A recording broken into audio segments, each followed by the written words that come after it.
Gosto muito do que estás a ouvir. A propósito, desculpa lá estar a interromper, mas já és cliente Iberdrola? Como não? Então tens de ouvir antes isto. Quem fica no Iberdrola ganha mais. Descontos, vantagens, ofertas e só por aderir ganha 100 euros. Se a poupança e a energia verde também são música para os teus ouvidos, liga 800 500 500. Iberdrola. 4 horas.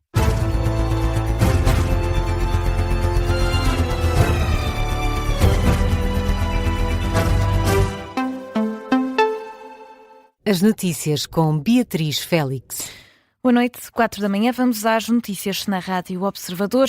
10 distritos da costa de Portugal continental vão estar esta quinta-feira sob aviso laranja devido à agitação marítima.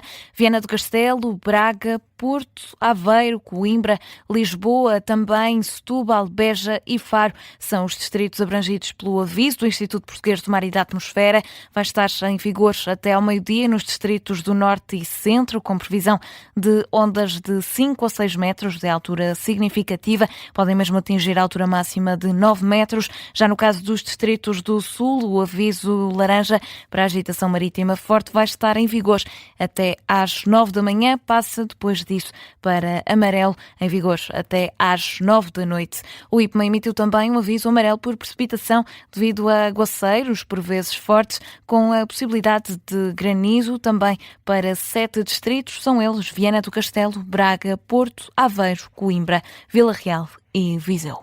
Mudamos de tema. O Presidente da República pede que o Governo esclareça de uma vez por todas de que forma é gerido o Serviço Nacional de Saúde. Marcelo Rebelo de Sousa questiona se é um ministro que gere como era feito antigamente ou se esse papel cabe à direção executiva ou até mesmo a ambos. Em declarações no entroncamento, o chefe de Estado reconhece que o SNS tem um problema estrutural e recorre para isso a uma metáfora. A meu ver, é para onde se deve começar. Quer dizer, não se deve começar um edifício pelo telhado. Deve-se começar pelos fundamentos, pelos alicerces.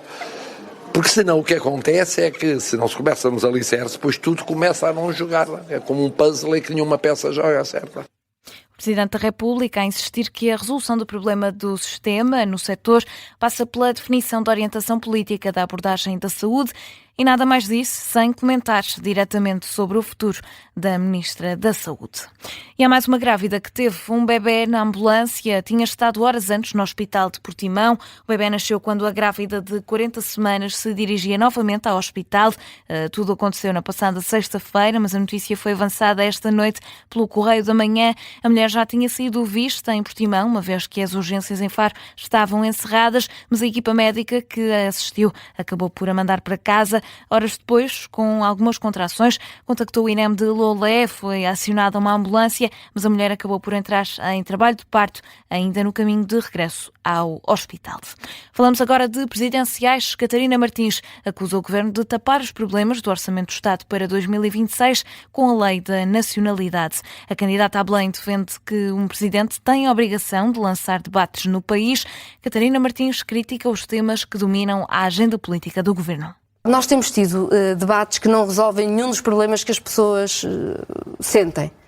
Nós ouvimos uma lei da nacionalidade, por exemplo, em que há um ministro que diz que Portugal fica mais Portugal. Isto não significa nada. É uma lei que diz que quem está em Portugal, quem trabalha em Portugal, não tem lugar em Portugal. E nós não podemos ter uma sociedade que integra se dizemos às pessoas que elas estão sempre excluídas. Isso não tem nenhum sentido. Mas, para além disso, este debate não só está a ser mal resolvido, é cruel, não é o caminho que precisamos, como o Governo aproveitou para fazer essa lei no mesmo dia em que aprovava o Orçamento do Estado, para quê?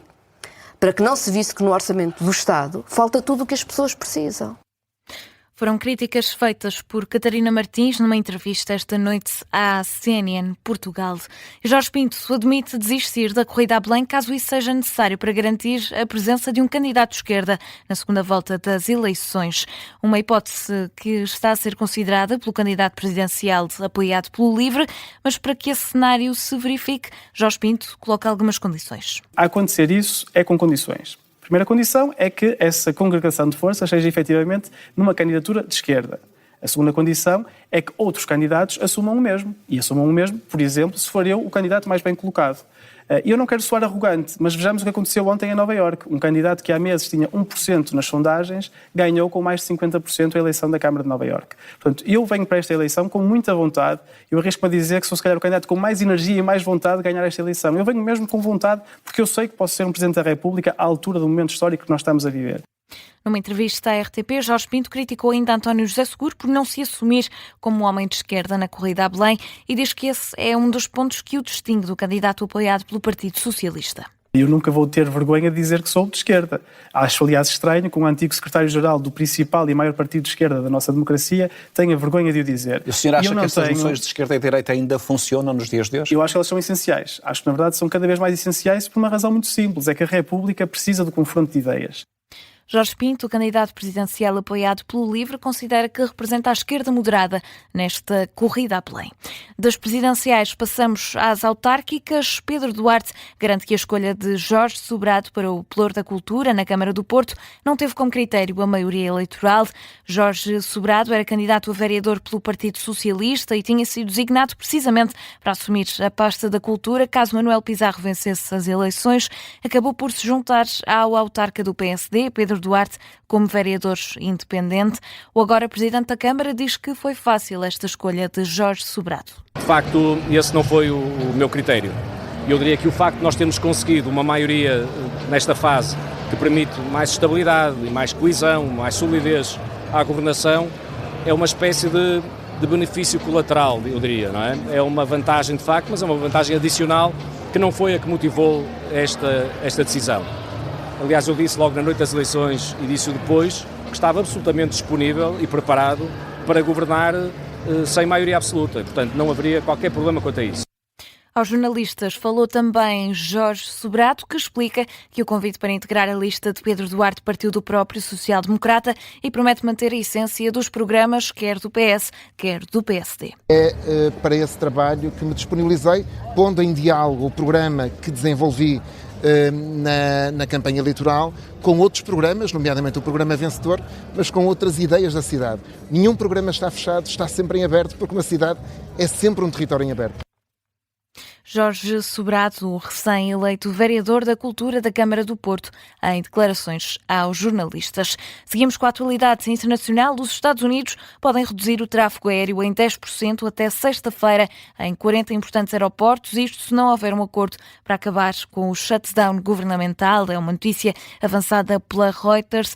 O secretário de Transportes dos Estados Unidos, Sean Duffy, alerta para a falta de pagamento dos salários dos controladores de tráfego aéreo e, por isso, dezenas de milhares de voos têm estado atrasados ou foram mesmo cancelados e a segurança da aviação pode estar em risco. Donald Trump diz que Putin lhe pediu para resolver a guerra na Ucrânia. O presidente norte-americano afirmou que esse pedido foi feito durante uma conversa recente, mais propriamente há 2 semanas. Vladimir Putin diz que há 10 anos que tenta resolver esta guerra, mas não consegue e sugere por isso a Donald Trump que devem ser os Estados Unidos a fazê-lo. E as forças de defesa de Israel afirmam ter matado um combatente do Hamas. Alegam que era responsável por manter 6 israelitas em cativeiro em Gaza na sequência dos ataques do 7 de outubro. Estes 6 reféns já foram, entretanto, todos libertados. Numa publicação na rede social X, Israel diz que o ataque foi realizado em resposta às violações do acordo de cessar-fogo por parte do Hamas. Há tempo ainda neste jornal para falarmos de desporto e começamos com a 4ª derrota do Benfica na Liga dos Campeões por 1-0 frente ao Leverkusen. O apuramento para os oitavos de final fica ainda mais complicado. O único gol da noite foi marcado pelos alemães aos 65 minutos. As águias somam assim a 4ª derrota consecutiva e ficam cada vez mais distantes da possibilidade de apuramento para o play-off de acesso aos oitavos. Na reação ao resultado do jogo, José Mourinho diz-se desolado. Dói-me o coração porque um miúdo que fez um excelente jogo faz um erro para o gol e depois, obviamente, a partir daquele momento, mesmo que nós tentássemos motivar e tentássemos tranquilizar, a equipa foi até ao fim, mas aí já foi com algumas dificuldades e depois eles meteram-se ainda mais atrás, com 4, 5 gigantes a fecharem a zona central. Nós aí depois não somos uma equipa muito poderosa no jogo aéreo e não conseguimos encontrar tantos espaços para jogar, mas obviamente frustradíssimo com o resultado, mas contentíssimo com a evolução da equipa e com a qualidade do jogo que nós fizemos. Mourinho considera que o Benfica esteve bem neste jogo, mas falhou na concretização. O Benfica mantém-se assim com 0 pontos na principal competição europeia. E esta quinta-feira é a vez do Futebol Clube do Porto entrar em campo frente aos neerlandeses do Utrecht. Na divisão ao duelo, Francesco Farioli confessa esperar um adversário complicado neste regresso aos Países Baixos. Na conferência de imprensa, o treinador dos Dragões garante mesmo assim que a equipa vai dar o máximo. If we look at the table today, we could have maybe a wrong perspective about who they are. Se olharmos para a tabela, podemos ter uma perspectiva errada de quem são. Na temporada passada terminaram em quarto e competiram muito bem até ao fim. A estrutura é a mesma, tem jogadores muito interessantes e muita qualidade nos flancos. O ponta de lança também é de topo, um treinador com muita experiência. Será um jogo que vai exigir muito de nós, mas competir na Europa é sempre complicado. Temos de estar preparados, trabalhar muito e dar o nosso máximo. Is really complicated, so we have to be ready and, as Borja said, work hard and to push for the game of tomorrow. Questionado sobre a denúncia do árbitro Fábio Veríssimo, que acusou o Porto de coação e que levou a Federação Portuguesa de Futebol a abrir um processo disciplinar aos Dragões, Farioli diz que concorda com a posição do clube. Acho que o clube foi muito claro. Eu concordo com tudo o que estava no comunicado. Confio totalmente no presidente e nos responsáveis que vão tratar este assunto nos locais certos e com as pessoas certas. E esperamos que tudo fique resolvido pelos melhores interesses do Futebol Clube do Porto. É Francesco Farioli na antevisão à partida desta quinta-feira, num registro captado pelo Porto Canal, o duelo entre o Futebol Clube do Porto e o Utrecht.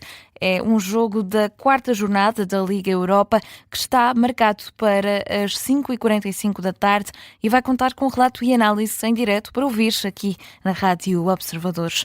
É assim que fechamos o Jornal das 4 da manhã. A informação fica por aqui, está de regresso às 5 para já. Fique com a primeira parte do programa Contra a Corrente.